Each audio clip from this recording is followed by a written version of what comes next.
তুমি তোমার মতো। হ্যাঁ, তুমি তোমার মতো। নিজেকে কারোর সাথে তুলনা করো না, নিজেকে কারোর সাথে গুলিয়ে ফেলো না। বিশ্বাস করো, তোমার মধ্যে ইউনিক কিছু আছে, এমন কিছু আছে যেটা এই পৃথিবীর অন্য কারোর মধ্যে নেই। কেন অন্যের সাথে তুলনা করে নিজেকে দুঃখী মনে করো?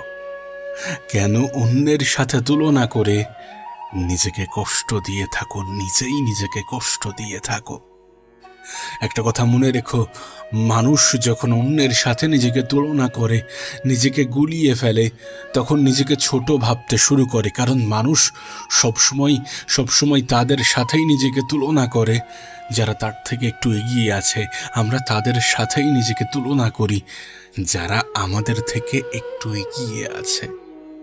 কখনো এমন কোনো ব্যক্তির সাথে তুলনা করি না যারা আমাদের থেকে একটু খারাপ আছে, যারা আমাদের থেকে নিচু স্থানে আছে, যারা আমাদের মতোই জীবন পাওয়ার স্বপ্ন দেখছে। মনে রেখো, তুলনা তোমার জীবনে সব থেকে বেশি কষ্ট ডেকে আনে।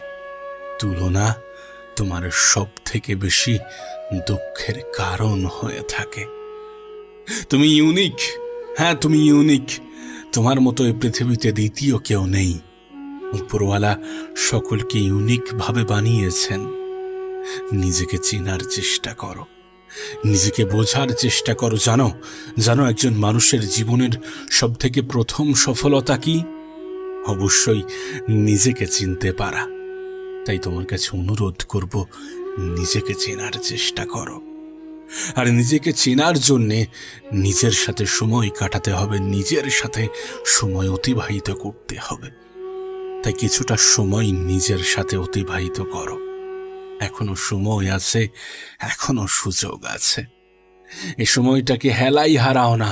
এই সময়টাকে এমনভাবে অতিবাহিত করো না যেন এটাই তোমার আগামীতে কষ্টের কারণ না হয়ে যায়। এমনভাবে সময়টাকে অতিবাহিত করো না।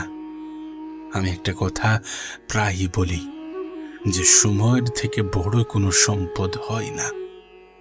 সময়ের ভাগীদার কাউকে বানিও না। দিনের কিছুটা সময় নিজের জন্যে, হ্যাঁ নিজের জন্য অতিবাহিত করো। নিজেকে বোঝার চেষ্টা করো, নিজেকে পরিবর্তন করার চেষ্টা করো, নিজেকে খুশি রাখার চেষ্টা করো, নিজেকে ভালো রাখার চেষ্টা করো। আসলে কি জানো, আমরা নিজেদেরকে অসুখী কেন মনে করি জানো? আমরা নিজেদেরকে দুঃখী কেন মনে করি জানো? কারণ আমরা এ প্রতিযোগিতার পৃথিবীর সব থেকে বড় অংশ হয়ে উঠেছি। হ্যাঁ, আমরা এ প্রতিযোগিতার পৃথিবীতে সব থেকে বড় অংশ হয়ে উঠেছি। আমার পাশের বাড়ির মানুষটার বাইক আছে, আমার কেন নেই? আমার পাশের বাড়ির মানুষটার 4 চাকা আছে, আমার কেন নেই? আমার বন্ধু এত দ্রুত এত কিছু পেয়ে গেল, আমি কেন পাইনি? আমার এটা লাগবে, সেটা লাগবে, এই ধরনের চিন্তা ভাবনা আমাদেরকে কুরে কুরে খাই। অথচ আমার আর এক প্রতিবেশী, তার দুবেলা দুমুঠো খাবার জোগাড় করাটাই কষ্ট হয়ে যাচ্ছে। আমি তার কথা ভাবি না, তার সাথে নিজেকে কখনো তুলনা করি না। আমার অন্য একটা বন্ধুটা জীবনে কতটা কষ্ট করছে, নিজেকে ভালো রাখার, নিজের পরিবারকে ভালো রাখার জন্যে কতটা কষ্ট করছে, সেই বন্ধুর সাথে নিজেকে আমরা তুলনা করি না। যদি তুলনা করতেই হয় তাহলে তাদের সাথে করা উচিত যারা আমাদের মতোই জীবন চায়, যাদের লড়াইটা আমাদের থেকেও কঠিন। হ্যাঁ, যারা শুধুমাত্র একটু ভালো থাকতে চায়। যদি তুলনা করতেই হয় তাহলে তাদের সাথে করা উচিত। আর যদি চাও যে জীবনে ভালো থাকবো, সুখে থাকবো, সুন্দর থাকবো, তাহলে তুলনা করা ছেড়ে দাও। বিশেষ করে তাদের সাথে যারা মানুষকে দেখিয়ে থাকে যে আমি ভালো আছি। মনে রেখো, মানুষ অভিনয়কারী। কেউ কখনো নিজেকে বাজেভাবে রিপ্রেজেন্ট করে না। কেউ কখনো এটা প্রকাশ করে না যে আমি অনেক খারাপ আছি। তোমার সামনে কেউ প্রকাশ করবে না। কেউ করবে না, আমিও করব না যে আমি অনেক খারাপ আছি। তুমিও হয়তো বা অন্য কারোর সামনে করো না যে তুমি অনেক খারাপ আছো। প্রত্যেকটা মানুষই নিজেকে ভালোভাবে রিপ্রেজেন্ট করতে চাই। তুমি যখন বাইরে বার হও, ভালো পোশাক পরেই বার হও, নাকি কোনো পুরনো পোশাক পরে, নাকি কোনো ছেঁড়া পোশাক পরে। অবশ্যই মানুষ নিজেকে ভালোভাবে রিপ্রেজেন্ট করতে চাই। মানুষ ভেতর থেকে যেমনই হোক, বাইরে থেকে এটা দেখাতে চাই যে আমি কতটা সুন্দর, আমি কতটা ভালো আছি। আর এটা একটা ধোঁকা, যে ধোঁকায় পড়ে আমরা অন্যদের সাথে নিজেদেরকে গুলিয়ে ফেলি। অন্যের 4 চাকা আছে তার মানে এটা নয় যে তোমারও 4 চাকা লাগবে। তুমি হয়তো বা জানো না, তুমি যত বেশি জিনিস নেবে তোমার তত বেশি মেনটেনেন্স খরচা বাড়বে। তুমি যত অল্পতে খুশি থাকতে পারবে তত মেনটেনেন্স খরচাও অনেক কম হবে। আর অল্পতে খুশি থাকাটা প্রয়োজন, কারণ দিন শেষে আমাদের লক্ষ্য তো ওই একটাই, খুশি থাকাটা প্রয়োজন, আনন্দে থাকাটা প্রয়োজন। আসলে আমরা সুখ খুঁজতে ব্যস্ত। আমরা মনে করি যে আমরা সফল হওয়ার পরে খুশি হয়ে যাব। আমরা মনে করি যে আমরা যেটা চাইছি সেটা পেয়ে যাওয়ার পরে খুশি হয়ে যাব। খুশি একটা অনুভব, একটা অনুভূতি। সেই জন্যই তো এমনটা হয়ে থাকে। সেই জন্যই তো পৃথিবীর অনেক মানুষ অনেক কিছু থেকে বঞ্চিত হওয়া সত্ত্বেও নিজেকে খুশি মনে করে। আবার এই পৃথিবীর অনেক মানুষ জীবনের সব কিছু পাওয়া সত্ত্বেও নিজেকে দুঃখী মনে করে। তুমি হয়তো বা দেখেছ, হাজারো সেলিব্রিটি, হাজারো ধনী ব্যক্তি প্রতি বছর আত্মহত্যা করে। আচ্ছা, তাদের কাছে কিসের কমতি আছে? তাদের কাছে তো টাকা আছে, তাদের কাছে তো সম্পদ আছে। যে গাড়িটা তোমার স্বপ্ন তাদের কাছে সেটা আছে, যে বাড়িটা তোমার কাছে স্বপ্ন তাদের কাছে সেটা আছে।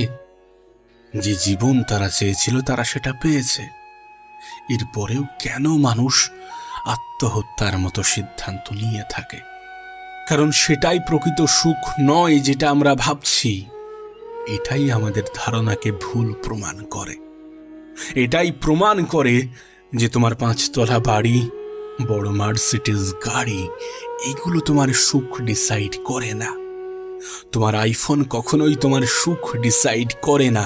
ওটা একটা অ্যাসেট, যেটা পেলে হয়তোবা তুমি 2 দিন ভালো অনুভব করবে, তারপরে তুমি যেমন ছিলে তেমন হয়ে যাবে।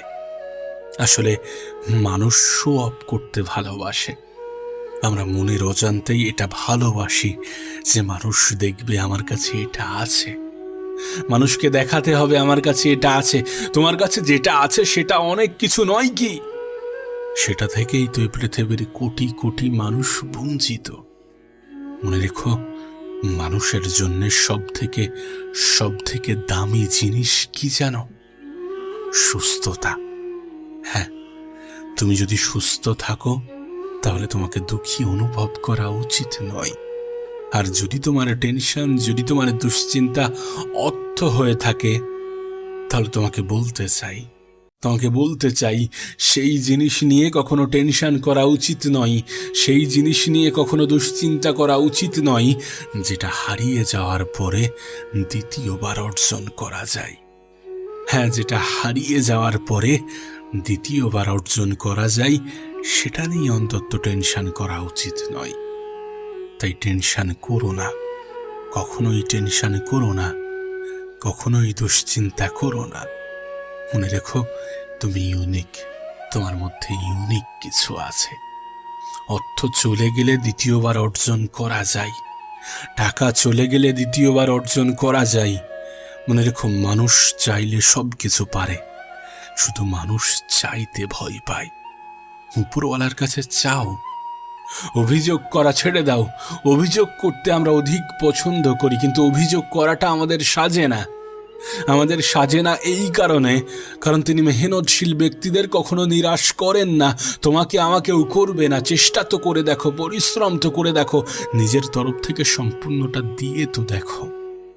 আবারও বলছি, তুলনা করো না।